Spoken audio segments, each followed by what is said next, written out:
Muy bien, esta mañana llegamos a la última iglesia de esta peregrinaje que estamos haciendo a través del libro de Apocalipsis.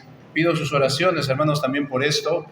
Ah, Estamos enseñando esta carta.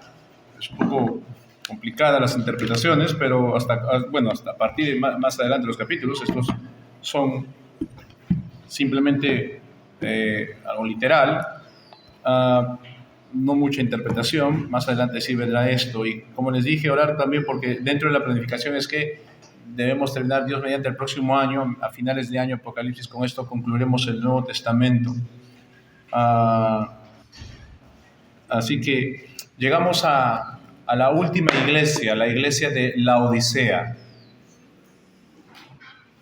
Una iglesia que se menciona en la carta a Colosenses y que tal vez tiene que ver mucho con ella. Y a diferencia de las 6 anteriores, la iglesia de Laodicea es prácticamente una iglesia de no creyentes, por lo que vamos a ver ahora. Capítulo 3, por favor, de la carta o del libro de Apocalipsis, a partir del verso 14.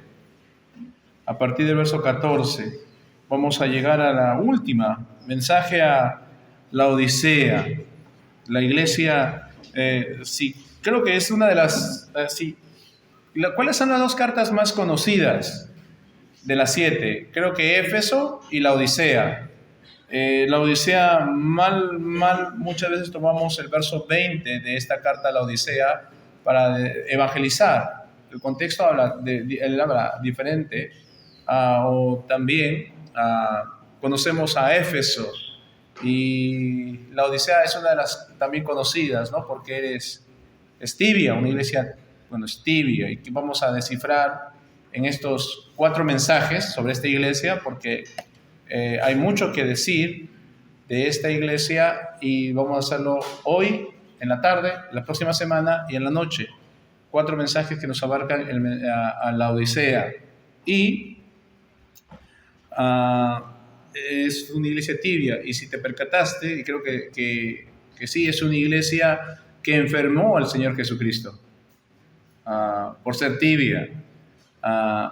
Entonces, como hemos anunciado ya, o como hemos dicho anteriormente, estas 7 cartas son iglesias reales, existieron en los tiempos de Juan, cuando estaba en Patmos, y están en una sucesión, como les dije, una corrida de correo postal, por así decirlo, una detrás de otra, en una línea. ¿Eran las únicas 7 iglesias? No, habían otras iglesias más. Por ejemplo, la iglesia de Corinto no se menciona aquí, y otras más, la iglesia de Tesalónica, que tampoco se menciona aquí, pero son podríamos decir, las más importantes, aunque, como hemos visto, Filadelfia es una iglesia muy pequeña, pero es importante porque es una iglesia que, siendo pequeño, era una iglesia que tenía poder. Es una iglesia que era de ejemplo, una iglesia que el santo, que el que tiene las llaves de David, que el Mesías, que el verdadero, decía: bien, lo estás haciendo bien. No es porque sean perfectos, no es porque no tenían pecado, sino porque luchaban contra él, y porque no dejaban que las herejías o las doctrinas cerradas ingresaran dentro de la iglesia. Entonces, vemos esto en Filadelfia. Y dentro de esas 7 iglesias reales, también es lo que a través de los tiempos, a través de los siglos, desde Pentecostés hasta nuestros días, es lo que se suscita día a día con diferentes iglesias. Y algunos teólogos, eruditos en teología, dicen que pues esta iglesia, la Odisea, es la que se podría ser más contemporánea al siglo XX, a nuestra época, a nuestra década. Y vamos a ver por qué. Y recuerden, hemos visto desde Éfeso, que es la primera, en una espiral descendente. Todas las iglesias, ¿no? Todas las iglesias en una espiral descendente, con excepciones de Esmirna y de Filadelfia. Pero cuando llegamos a Éfeso, luego es una iglesia que está ahí cayendo, pero luego llegamos a Pérgamo más abajo, luego Teatira, luego Sardis, Y por último, Filadelfia, lo más bajo, lo más recóndito de este espiral descendente. También dijimos, de 7 iglesias, solamente 2 son correctas. Y miren qué porcentaje, y eso es algo muy triste, ¿no? Cuando deberían ser la mayor cantidad de iglesias las que honran y alegran al Señor, solamente 2, menos de la mitad, eso es triste, son iglesias realmente que alegran al Señor. Entonces, a medida que hemos visto las diferentes iglesias, recordamos que 2 de ellas, Esmirna y Filadelfia, no tuvieron condenación. Las otras 5, como te dije, progresivamente iban degeneradas. Éfeso, la iglesia que todavía estaba fuerte doctrinalmente, pero la iglesia que dejó su primer amor. Pérgamo, la siguiente iglesia, que no había negado la fe, pero sin embargo estaba tolerando el pecado dentro de la iglesia. O sea, no negamos la fe, pero dentro de la iglesia, pero no los ilusionamos. Estaba Teatira, donde estaban sucediendo cosas buenas, pero se había llevado a cabo un compromiso total con el mal. Y parecía que la mayoría, no todos, estaban involucrados con esto. Y luego llegamos a la cuarta de las que Dios condena, es Sardis, una iglesia con solo unos pocos creyentes genuinos. Una iglesia que tenía nombre de viva, pero en realidad estaba, ¿qué? Muerta. Y ahora en la última parte, en la parte inferior, por usar este término, la Odisea, una iglesia, es triste llamarla iglesia, porque es no salvada, es nominalmente cristiana, pero es no salvada. Si hay creyentes en esta iglesia, la carta no hace referencia a ellos. En la carta, es una iglesia que se caracteriza por ser tibia.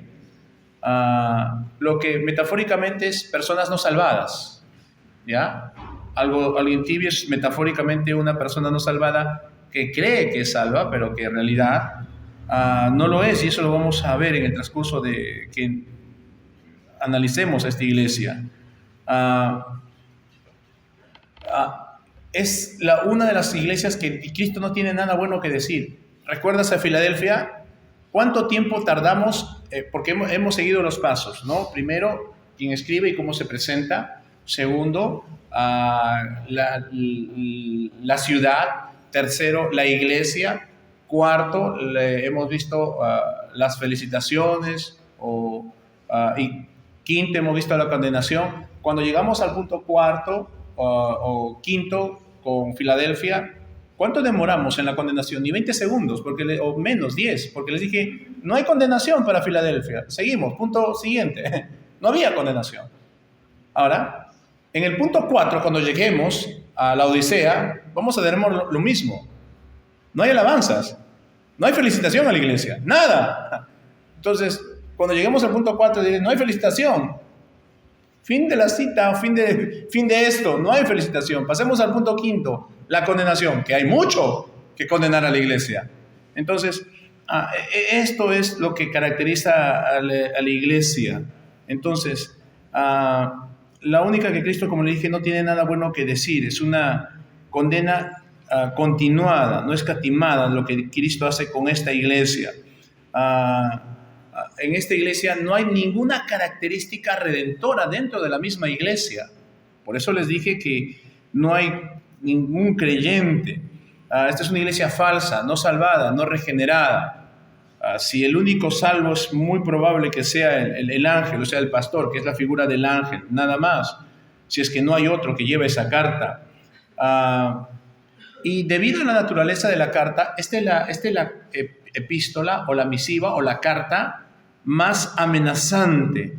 Es la reprimenda más ardiente a comparación de las otras 4. Y se envía a una iglesia orgullosa. Ahora, la riqueza de esta carta va a ser evidente a medida que nos esforcemos por examinarla estos domingos. Comienza en el capítulo 3, verso 14, y se extiende hasta el final de este capítulo. Pero para poder entender esta carta en su total dimensión, vamos a seguir el patrón que hemos estado viendo, ¿no? En primer lugar, con el verso 14, el mensajero. Y el mensajero es el mismo para todos, perdón, el autor es el mismo para todos. A diferencia de otros fragmentos de Apocalipsis, el autor es el mismo Señor Jesucristo, que le dice a Juan, escribe. Y escribe al ángel, porque el ángel, el pastor, que es la figura del pastor, del enviado mensajero, ángelos, enviado mensajero es quien va a leer la carta. Y como te dije, llega una sexta carta a Filadelfia, la gente está diciendo, ¿cuál es nuestra reprimenda? ¿Cuál es nuestra reprimenda? Y cuando se empieza a leer la carta, todos respiran de alivio y todos se sienten gozosos y felices, porque el Señor dice, aunque no son perfectos, lo están haciendo bien. Bien, Filadelfia. Ahora imagínate, porque esto va así, en una cadena, es una, como dijo, una secuencia de entrega postal, más o menos.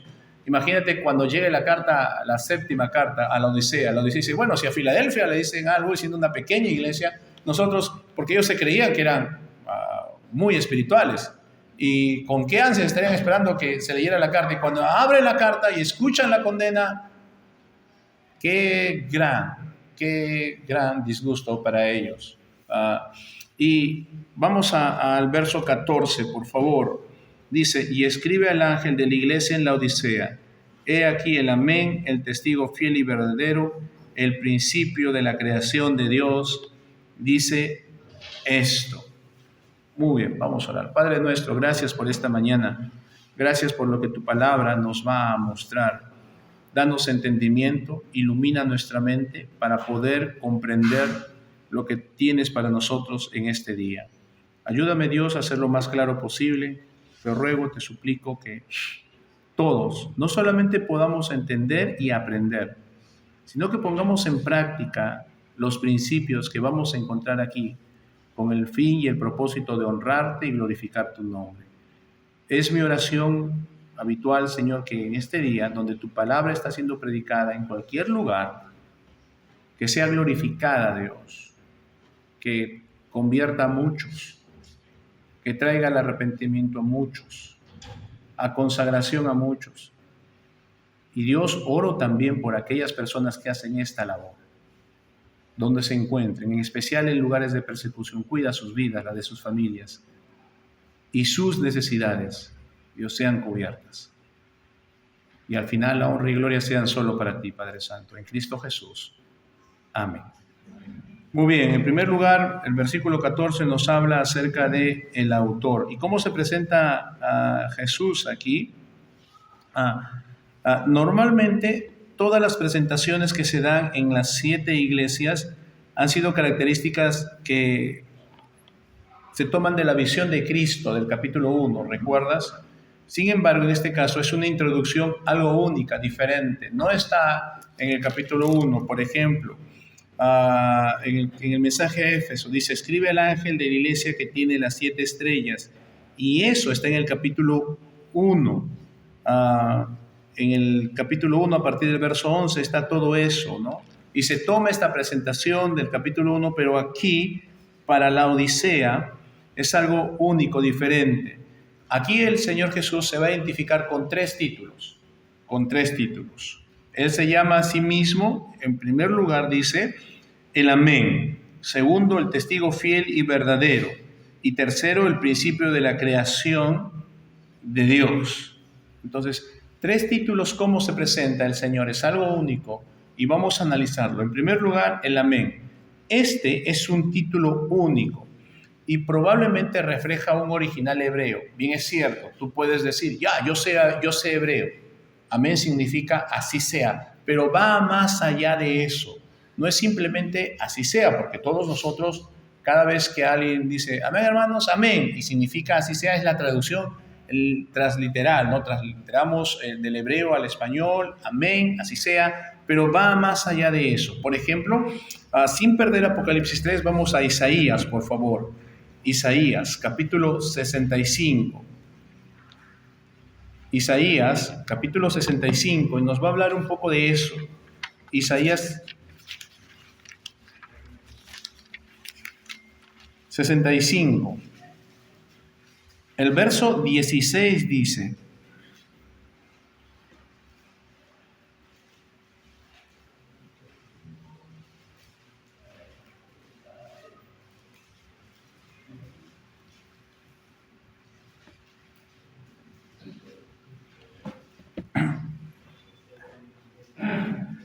el Dios que bendice la tierra, el Dios de verdad, se bendecirá, y el que jurare en la tierra por el Dios de verdad jurará, porque las angustias primeras serán olvidadas y serán cubiertas de mis ojos. Muy bien, el Dios de verdad. En hebreo ahí es amén, ¿correcto?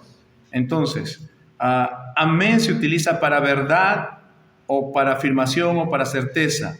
Entonces, Dios es llamado el Dios de la verdad. Dios es llamado el Dios de la certeza, el Dios de la afirmación. Es decir, lo que Dios diga, así va a ser. Lo que Dios promete es cierto. Lo que Dios dice es seguro. Por lo tanto, es el Dios del amén, el Dios de la verdad. Te invitaría a que puedas coger un texto hebreo y esta palabra que dice, que la han traducido aquí como verdad, en hebreo es amén. Entonces, lo que está diciendo que es el Dios que lo que dice se va a cumplir, y normalmente la palabra hebrea amén, usualmente en las escrituras es utilizado como una palabra para afirmar la veracidad de una declaración, para afirmar la veracidad de una declaración, algo que es real, y se utiliza siempre esta palabra amén. Algunas veces, en algunos momentos, también se utiliza antes de una declaración. Y cuando se utiliza en una declaración, normalmente vamos a encontrar la traducción en nuestra Biblia en español como verdaderamente, ¿ya? Pero en el idioma original es amén o amén. Entonces, antes de una declaración muy significativa, vamos a encontrar amén en el texto original, que significa verdaderamente o realmente, y es para afirmar la veracidad de lo que se está diciendo. O a veces al final, ¿con qué propósito? ¿Con qué fin? El fin es para sellar la certeza de lo que se ha dicho.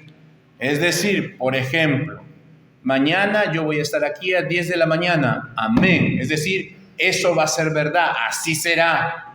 Es la certeza de lo que se ha dicho. Y a veces, como te dije, se utiliza adelante, amén, para decir verdaderamente, mañana estaré aquí. ¿Correcto? Entonces, esto es como se utiliza esta palabra en hebreo. Entonces, amén significa, más allá de que así sea, que en sí mismo la palabra es para afirmar algo que tiene que hacerse, es para ser fijo, algo seguro, algo fiel, algo inmutable. Y estas son todas las palabras que rodean el significado de amén. Ahora, ¿cómo es Cristo aquí el amén? En Apocalipsis capítulo 3, he aquí el amén. Bueno, en el sentido de que Él es Dios, si Él es el Dios del Antiguo Testamento, ciertamente Jesucristo va a cumplir lo que dice. No solamente es una referencia a la deidad, ¿ya?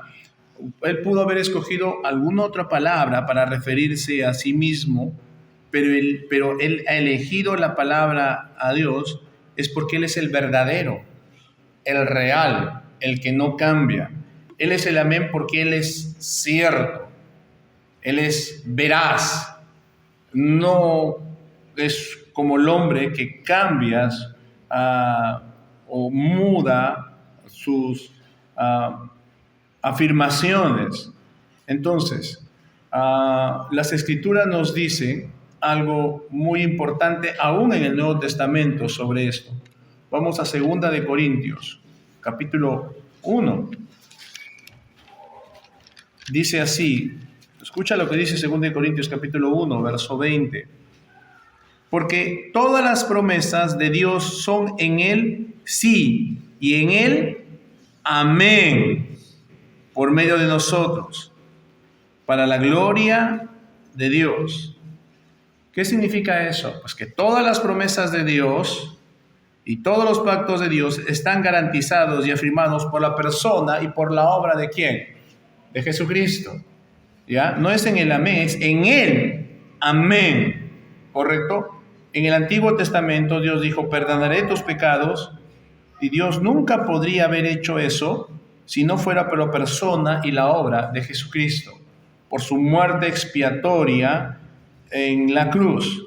Entonces, todas las promesas que Dios hizo para tomar a los hombres y mostrarles misericordia y amor y gracia y darles entrada al reino, una esperanza y una entrada a la vida eterna, están atadas en Jesucristo cumpliendo su obra redentora.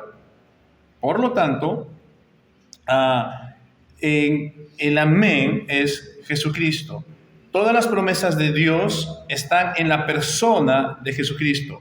Todos se vuelven seguros en Él. Todos confían en esta veracidad. Y así Jesucristo es el amén de Dios, es la verdad de Dios, el que confirmó todas las promesas de Dios, el que hizo veraz todo el plan redentor de Dios y todas las promesas de redención en el Antiguo Testamento. Él es el amén de Dios, Jesucristo. Y es como se presenta delante de esta iglesia. Te vuelvo a repetir, Él se presenta de tres maneras. Es algo único, ¿correcto? Con sus tres títulos. Entonces Jesucristo es el veraz, Jesucristo es el real, Jesucristo es el amén de Dios. Todas las promesas, te vuelvo a repetir, acerca de la redención del hombre desde el protoevangelio del capítulo 2, verso 15 de Apocalipsis, se cumplen en Jesucristo. Él es la veracidad de la promesa de Dios, es el amén. ¿Correcto? Entonces, Él se presenta a sí mismo con este título único y exclusivo para Dios. Segundo, ¿cómo se presenta también? No solamente es el amén, dice, es testigo, fiel y verdadero. Esto aclara un poquito más aclara la línea de pensamiento de la palabra amén. Como les dije, amén señala o tiene referencia a la verdad y a la certeza. Y Él lo sigue diciendo, que Él es el testigo fiel y verdadero. Jesús no es solo por su obra el amén o el que hace ciertas promesas que cumple, que Dios ha hecho en el Antiguo Testamento, sino cada vez que habla, cada vez que Él emite palabras, pone, si bien es cierto, amén, para puntuar lo que Dios ha prometido y se cumple en Él, lo que Jesucristo dice siempre es cierto. Él es el testigo fiel y verdadero. Él es completamente confiable. Él es perfectamente preciso. Su testimonio nunca deja de ser confiable, testigo fiel y verdadero. Cuando de hecho en el Evangelio de Juan, el mismo escritor de Apocalipsis, en el capítulo 14, en el verso 6 dice, yo soy el camino, la verdad y la vida, porque Él es el testigo perfecto, el verdadero de parte de Dios. En Juan, capítulo 3, el Evangelio de Juan, nuevamente el mismo autor que escribe Apocalipsis, en el capítulo 3, en el verso 31, dice lo siguiente: el que arriba viene es sobre todos, el que es de la tierra es terrenal y las cosas terrenales habla. El que viene del cielo es sobre todo. Y el verso 32, y lo que vio y oyó, esto testifica, y nadie recibe su testimonio. El que recibe su testimonio, este atestigua que Dios es veraz. Y esto Jesús está diciéndolo de sí mismo, ¿correcto? Está hablando de sí mismo, porque el que Dios envió, las palabras de Dios habla, pues Dios no da al Espíritu por medida. El Padre ama al Hijo y todas las cosas ha entregado en su mano. Entonces, su testimonio es verdadero. Lo que Él dice es fiel. Lo que Él dice es verdad. No solamente es el amén de Dios, el cumplimiento de sus promesas, Él es el testigo fiel y verdadero que habla la palabra misma de Dios. Entonces, la verificación y la confirmación de las promesas de Dios en todo lo que hace y afirma la verdad de Dios en todo lo que dice. Es absolutamente cierto. Y esta es una muy buena manera de comenzar esta carta, porque afirma a la gente de la Odisea que Él sabe lo que la Odisea está hablando, que Él sabe lo que la Odisea está pensando, que cualquier evaluación que Él haga de esta iglesia es absolutamente precisa, porque lo que él dice es fiel y es verdad, que él no se equivoca. Entonces, es por esta manera que se presenta delante de esta iglesia. Su obra es perfecta. Cuando él evalúa correctamente su condición no redimida o su condición redimida. Él es un testigo fiel y verdadero de esa condición. Cuando él ofrece promesa de comunión, en el verso 20, es una promesa de salvación para la iglesia. Él puede ofrecer eso porque él es el amén, que sella el pacto de Dios, la promesa de Dios de redención. ¿Recuerdas? Verso 20. Ahora, la tercera cosa, ¿cómo se presenta? Dijimos primero, según el verso 14, no solamente es el amén, el testigo fiel y verdadero. Aquí nos habla que él es el principio de la creación de Dios. Cuando dice que él es el principio de la creación de Dios, no quiere decir que es lo primero que creó Dios. Es una mala interpretación de lo que el Señor Jesús está hablando. No quiere decir que Dios lo creó a él primero. Él no dice que fuera la primera criatura que Dios creó. Él no menciona esto en este verso. Él es el principio de la creación de Dios. Lo que él quiere decir con esto, que él es la fuente de ello, de la creación. Él es el poder por el cual comenzó la creación. Cabe resaltar que la carta enviada a la iglesia de Laodicea tiene mucho en común con la carta que Pablo envió a la iglesia de Colosas, o a los colosenses, como lo conocemos en nuestra Biblia. ¿Por qué? Porque estaban muy unidos. De hecho, se podría decir que estas tres ciudades eran ciudades hermanas. ¿Cuáles ciudades? Hierápolis, Laodicea y Colosas. Tres ciudades que eran consideradas como ciudades hermanas aparentemente. Había una herejía en Colosas, y eso lo hemos visto cuando hemos analizado el libro de Colosenses, sobre Jesucristo. Y esta decía que él era un ser creado. ¿Recuerdas? Por eso es que el libro de Colosenses lleva la supremacía de Cristo, o el libro podría resumirse en eso, acerca de la supremacía de Cristo.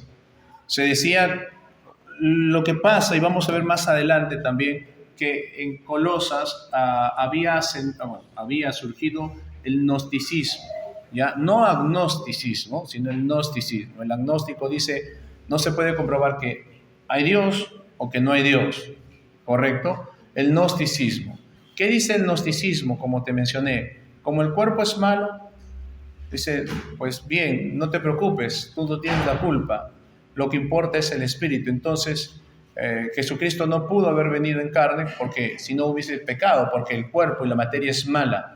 Entonces, Él no ha venido de manera corpórea, simplemente Él ha venido en espíritu. Y Él no es un ser absoluto, Él es un ser creado por Dios. Entonces, quitándole deidad a Jesucristo. Y entre otras cosas más, que a través del conocimiento se puede llegar aún más arriba del conocimiento, se puede aún llegar más arriba de la posición de Jesucristo, porque como creen que Él es un ser creado, pueden llegar a aún conocer directamente a Dios a través del conocimiento de la sabiduría humana. Es lo que dictaba el gnosticismo. Vamos a ver un poco más detallado más adelante. Entonces, esto, al creer que Jesús es un ser creado, le quitaba a su deidad. Ellos no pensaban que Él era deidad. Entonces, si recuerdas cuando en Colosas, Arquipo le dice a Pablo que por favor escriba a la iglesia, que la iglesia está andando bien, la iglesia está andando correctamente, pero ¿cuál es el temor? El temor es que la cultura de los Colosas ingrese a la iglesia y la iglesia pueda creer esta creencia. Aunque ellos vienen de se han convertido, han creído anteriormente esto, pero es muy peligroso porque van a entrar herejías y es muy probable que lo que creían antes ingrese a la iglesia y se puedan contaminar. Es por eso que les pide a Pablo, y Pablo escribe a la iglesia, dice que ora por ellos, los felicita, y les advierte sobre estas cosas.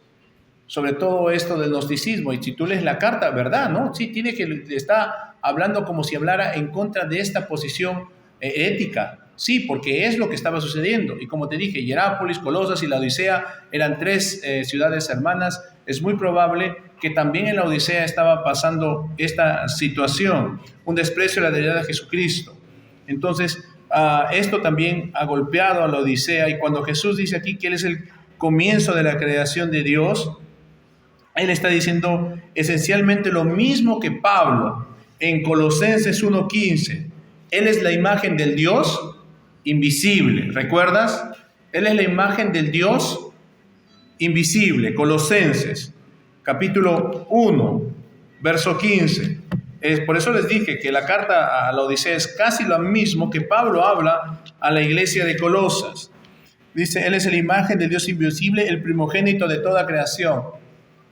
Cuando dice primogénito, malinterpretamos desde el lado humano de que, el primero, mi hijo primero, primogénito. No, dice que tiene la supremacía de recibir toda la honra y la gloria. Es lo que significa primogénito en este contexto. Él es el primogénito, Él es la imagen de Dios invisible. En griego, el prototokos de toda la creación, de todos aquellos que alguna vez han vivido.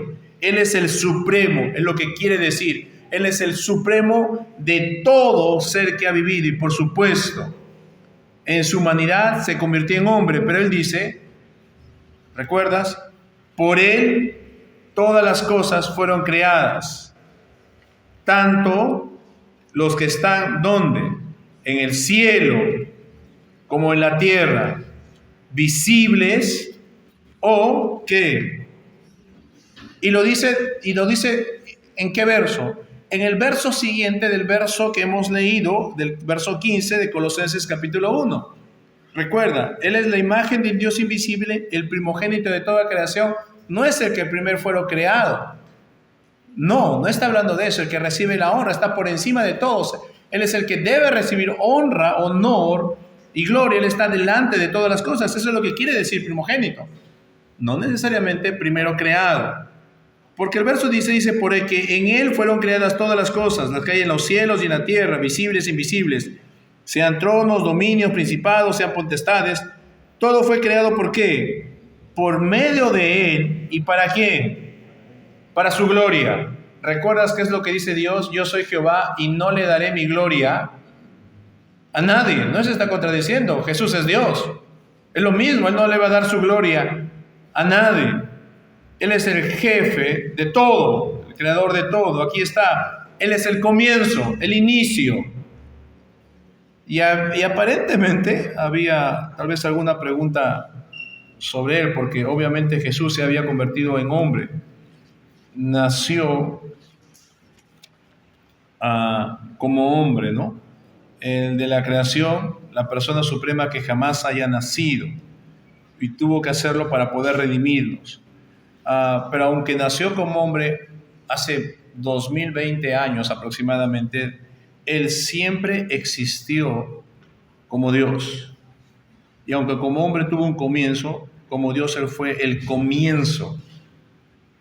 Y así creó todas las cosas. Y acá hay una nota muy importante en lo que dice Jesús.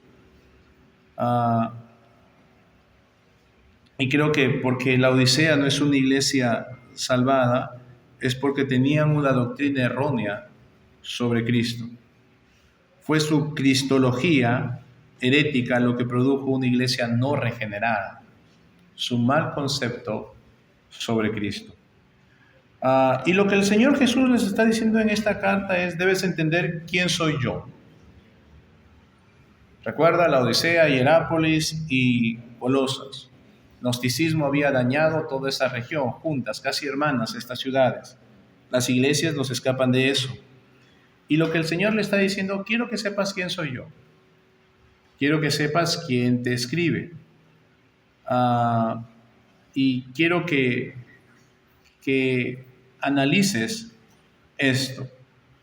Entonces, soy el que ha confirmado todas las promesas y los pactos de Dios. Por eso se dice el amén. Soy el que habla la verdad y la única verdad. O sea, fuera de mí no hay verdad. La verdad absoluta soy yo. ¿Existen las verdades absolutas? Por supuesto que sí, es Dios. La verdad absoluta. Fuera de mí no hay más verdad.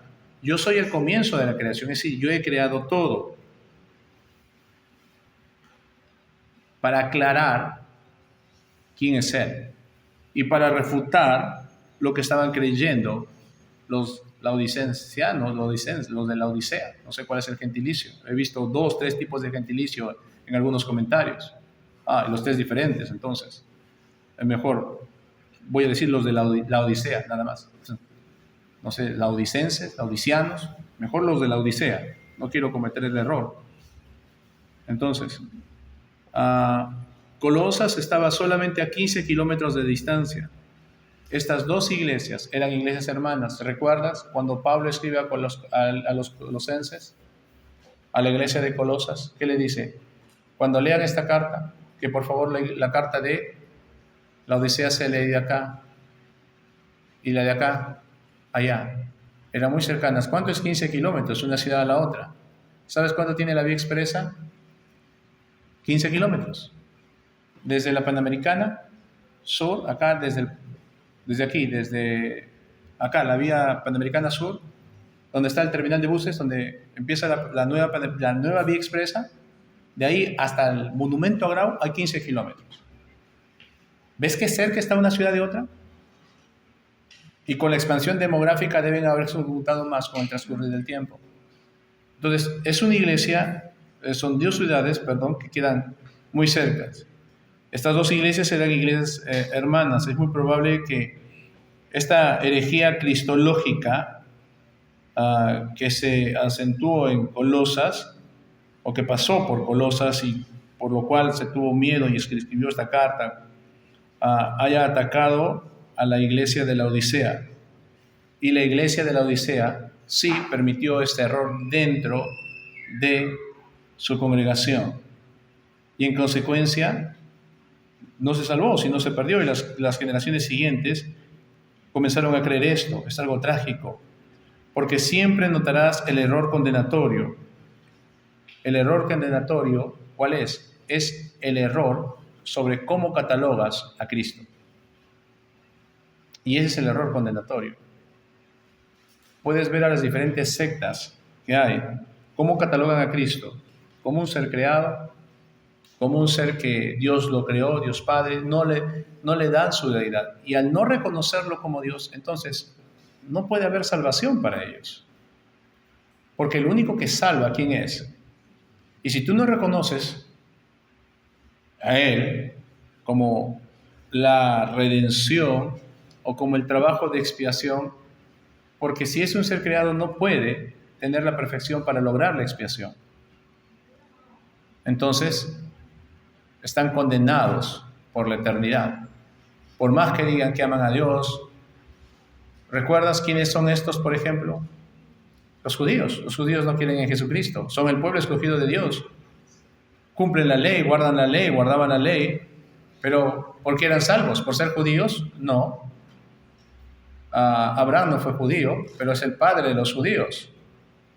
¿Y qué dice? Abraham creyó a Dios y su fe le fue contada por justicia, fe en Cristo, en el que iba a venir. No estamos hablando, escuchen, de que simplemente negar la deidad de Cristo y ya. Es algo muy importante, porque si tú niegas la deidad de Cristo, estás negando la redención de Cristo, la factibilidad de la expiación de morir por ti en la cruz, y por lo tanto no tienes esperanza. Y eso es lo que estaba pasando en la Odisea. Pero ellos creían que sí eran creyentes, que sí estaban en buenos términos con Dios. Ellos creían que sí eran espiritualmente muy fuertes, espiritualmente muy espirituales. Y eso lo vamos a ver. Ellos pensaban que eran ricos espirituales. Pero el gran error y su debacle es no creer que Cristo era Dios. Entonces, por eso es que recuerdas cuando por eso es que Pablo cierra su carta en Colosenses 4, verso 16, si no me equivoco, lo que les dije anteriormente, y no lo dice con otras cartas, no lo dice.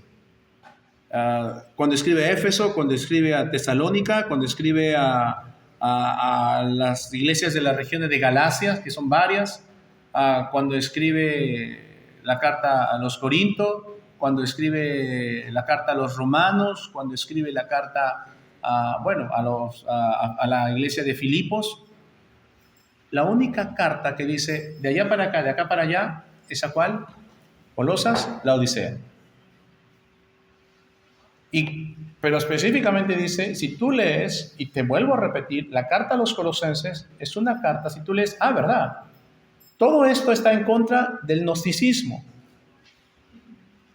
Y es por eso que Pablo dice, esta carta tiene que ser leída en la Odisea, para que ellos no se coman el cuento de los gnósticos. Pero lamentablemente sí lo aceptaron. Y cuando tú aceptas que Jesucristo no es Dios, como te dije, ¿qué sucede? No tienes salvación. Por más que tú digas que estás honrando a Dios, no puedes. ¿Correcto? No se puede. Entonces, la Odisea cometió el error que el encargado de Colosas estaba tratando de evitar. Por eso es que le dice a Pablo que le escriba a su iglesia. Entonces, Jesús dice, yo soy el principio, en el griego es el arché, es decir, el creador, el iniciador. Es la misma idea que encontramos en el capítulo final de Apocalipsis, en el capítulo 22 de Apocalipsis, en el verso 13, es la misma idea, tal cual, yo soy el alfa y el omega, el principio, ¿correcto? Es Dios. ¿Quién habla aquí? Si tú tienes una Biblia que es una Holman, vas a encontrar que las palabras están en rojo. Entonces, ¿está hablando quién? Jesús. Él es el alfa, Él es el creador, Él es el comienzo. Juan lo dijo de esta manera, porque en Él se hicieron todas las cosas que fueron hechas. Así que el Señor Jesucristo es preeminente, como el amén, como el testigo fiel, como el verdadero, como el creador. Así comienza la carta, así comienza la presentación. El Señor lo ha creado todo. Él es el testigo fiel y verdadero de la palabra de Dios. A quien se cumplen todas las promesas espirituales dice esto: yo soy a quien tú has quitado como Señor, ese soy yo. En quien tú no confías para la redención, ese soy yo. El que tú no dices que es Dios, ese soy yo, aquí estoy. Wow. Ahora, debe ser chocante, ¿no? Debe ser chocante para la iglesia cuando te dije, llega el encargado, abre la carta. Tenemos una carta del mismo Señor Jesucristo que fue dictada al apóstol Juan, que está en Patmos, o como dicen al vidente de Patmos, del mismo Dios.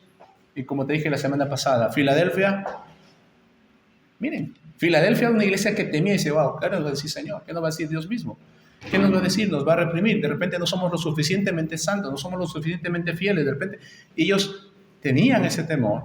Pero cuando abre la carta, ¿cómo se presenta? El santo y el verdadero, ya fuimos. El santo y el verdadero, ya. No tenemos santidad, no vivimos en santidad. El verdadero. Y cuando le dice, bien, lo están haciendo bien. ¿Te imaginas qué gran gozo, qué gran alivio? Él se presenta como el santo, el verdadero. Ellos lo entendieron. Ahora va a la Odisea y le dice, yo soy Dios. A quien ustedes creen que no soy Dios, yo soy Dios. Yo soy el que le escribo. A quien ustedes han sacado de sus vidas, ese soy yo. A quien ustedes creen, por la filosofía humana, de que yo he sido un ser creado, no soy creado, yo creé todo. Imagínate ahora, como dirían algunos, la sorpresa y decir, hemos estado creyendo en el error.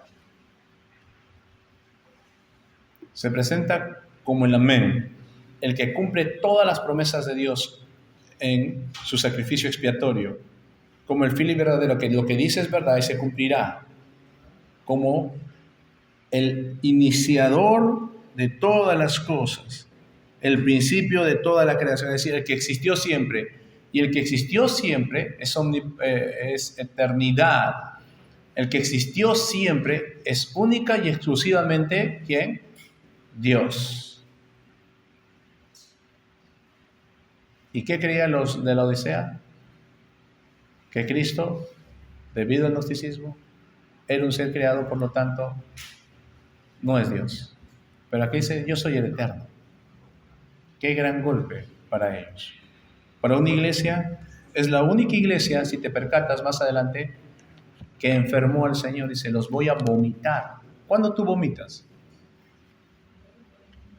¿Cuándo tú vomitas? Yo, gracias a Dios, ya no... Una de las cosas que más detesto en mi cuerpo, hermanos, yo me puedo cortar. Ay, yo digo, yo soy muy práctico, hermano. Mi esposa me ha dicho, eres un salvaje. Me dice, sí, me echo alcohol directo. No, le digo, ¿sabes qué? Lo que pasa es que me echo alcohol directo, me va a arder fuerte, pero ahí se va a sentir una paz y un alivio ya. Porque si solamente lo curo, cualquier cosa me toca, me va a arder, voy a estar así, mejor un solo sufrimiento y ya. ¿Cómo puedes hacer eso? Yo me afeito, me dice, pero ¿por qué no te echas? No, el alcohol me arde, pero luego, me refresca. Para mí, no digo que hagas eso, por si acaso. ¿Ya? No digo que hagas eso. ¿Ya? Entonces,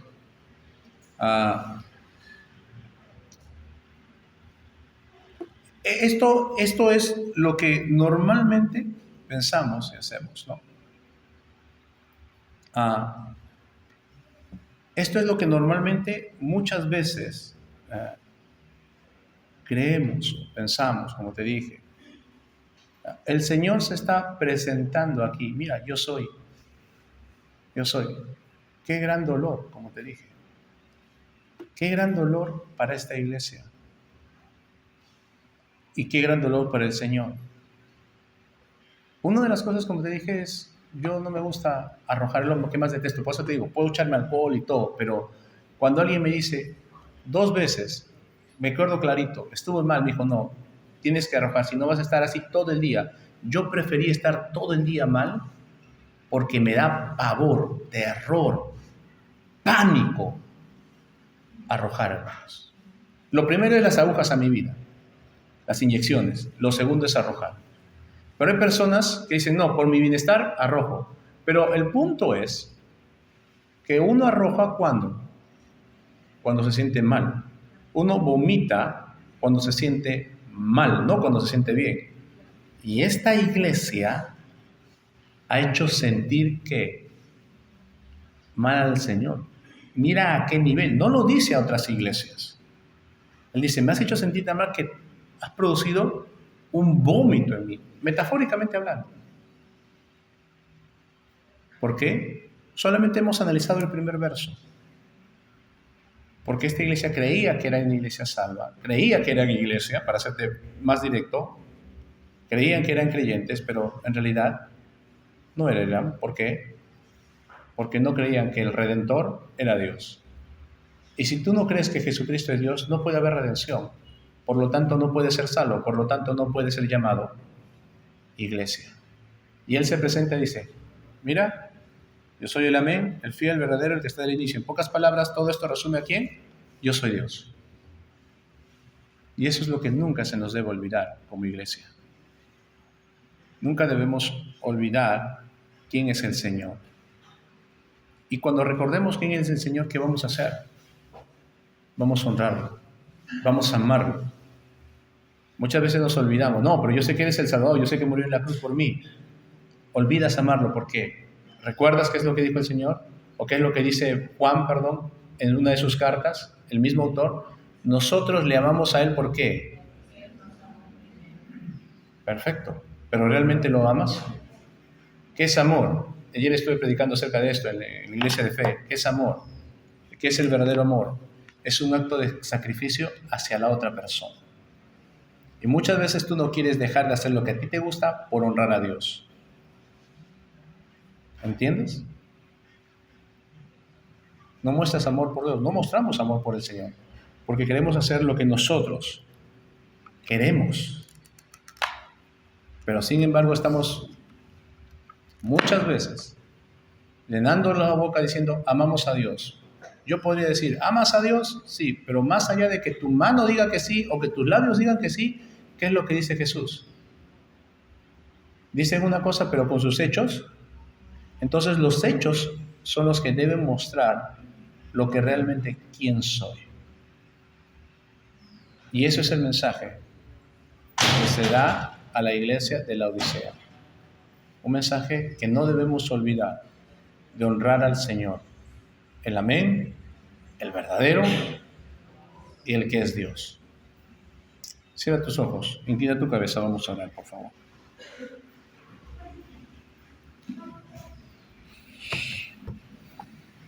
La Odisea, una iglesia que enfermó al Señor.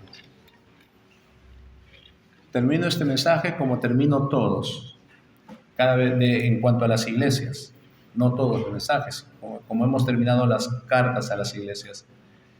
Si llegara una carta a esta iglesia, octava carta, carta Maranata, escribe al ángel de la iglesia Maranata en San Juan de Miraflores.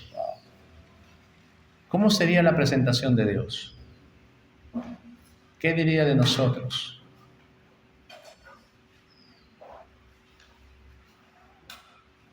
¿Vería una religiosidad como vio en la Odisea? Porque eso es eso, y lo vamos a analizar a detalle. Diría, oye, te equivocaste de quién soy yo. Yo soy el fiel, yo soy el verdadero, soy el eterno, pero tú no crees en mí como Dios. Tú no me amas, porque si me amaras, guardarías mis mandamientos. ¿Cómo se presentaría delante de nosotros? ¿O cómo sería esa carta hacia nosotros? Es tiempo de que reflexionemos, hermanos. Padre nuestro, gracias por esta mañana. Gracias por lo que tu palabra nos muestra. Dios, gracias por lo que el apóstol escribió de la Odisea. Nos ayuda mucho. Reconocer, Dios, una muy buena cristología. ¿Quién es Él? El amén, las promesas que se cumplen en Él de la redención de parte de Dios Padre. El fiel y verdadero, lo que se dice se cumple, lo que se dice Dios es real. El inicio de todas las cosas, Él es Dios. Y ayúdanos a entender siempre eso. Y por lo tanto debemos honrarlo, amarlo. Y amarlo, Dios, es guardar sus mandamientos. Y muchas veces solamente el amor es profesado de labios, pero no es profesado con nuestra actitud. Ayúdanos a cambiar. Gracias por esta mañana. Te alabamos en Cristo Jesús. Amén.